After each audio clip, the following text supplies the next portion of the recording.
Moi, je suis d'une famille catholique, croyante, pratiquante, etc. Et puis j'avais fait une première rencontre un peu avec des gens qui, pour moi, vivaient une relation spéciale avec le Christ dans un groupe de prière. Et puis on m'avait beaucoup parlé de Paray-le-Monial. Et c'est vrai que Paray-le-Monial, c'était un lieu qui m'intriguait, qui m'intéressait. Je suis venue ici pour un forum des jeunes. Et en fait, pendant le forum des jeunes, j'ai appris que mon parrain, qui avait une leucémie, ça je le savais déjà, avait plus que quelques heures ou jours à vivre. Et en fait, j'étais effondrée, quoi.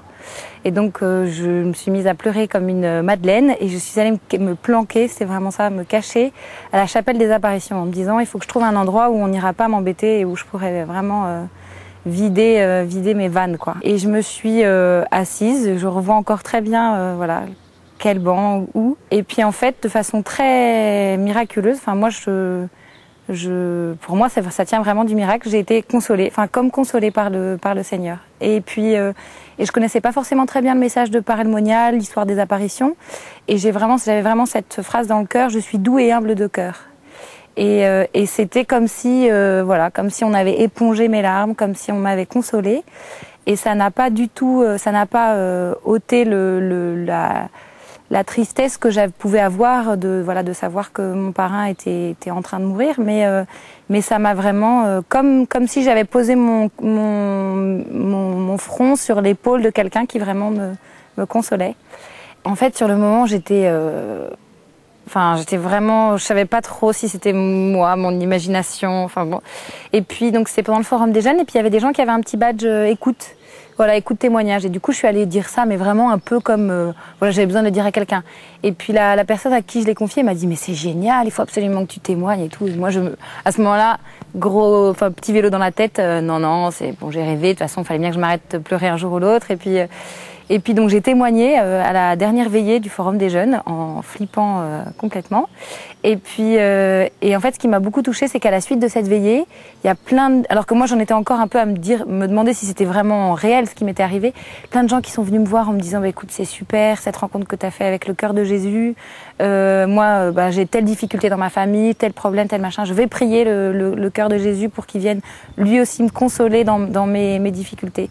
Et puis j'ai eu l'occasion, plein de petites occasions, dire que moi je pouvais plus faire comme si Dieu n'existait pas, quoi, parce que il existe, en tout cas il a existé au moins très fortement pendant 3 minutes à la chapelle des apparitions. Moi j'avais une image très vieillotte, un Sacré-Cœur dégoulinant et tout ça du cœur de Jésus. Pour moi c'était vraiment un truc de grand-mère et ça m'a ça m'a fait découvrir ce qu'était vraiment le cœur de Jésus, que c'était pas juste une vieille dévotion un peu poussiéreuse, mais qu'on pouvait prier le cœur de Jésus pour des intentions, des moments particuliers, quand on a besoin d'avoir un cœur doux et humble comme lui, ou quand on a besoin d'être consolé. Je pense que pour moi, ça reste le moment vraiment le plus fort, le moment le plus fort que j'ai pu avoir avec le Seigneur. Et dans les moments de doute, de difficulté, etc., c'est vraiment sur ce moment-là que moi je m'appuie, en me disant, même si Seigneur, là en ce moment, j'ai pas trop la forme, ou même si j'ai l'impression que je t'abandonne un peu ou tu m'abandonnes un peu, je peux pas faire comme si il y a 6 ans il y avait rien eu. Ça n'a pas forcément changé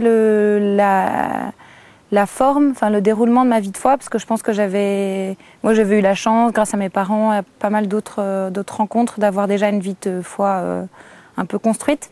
Mais c'est vraiment pour moi le jour où j'ai découvert que Dieu était un père qui nous aimait, qui m'aimait personnellement, qui n'aimait pas l'humanité globalement, mais vraiment moi, et qu'il était là quand j'en avais besoin. En tout cas, ce qui est sûr, c'est que depuis, je vis pas toute seule, quoi. Je vis avec le Seigneur.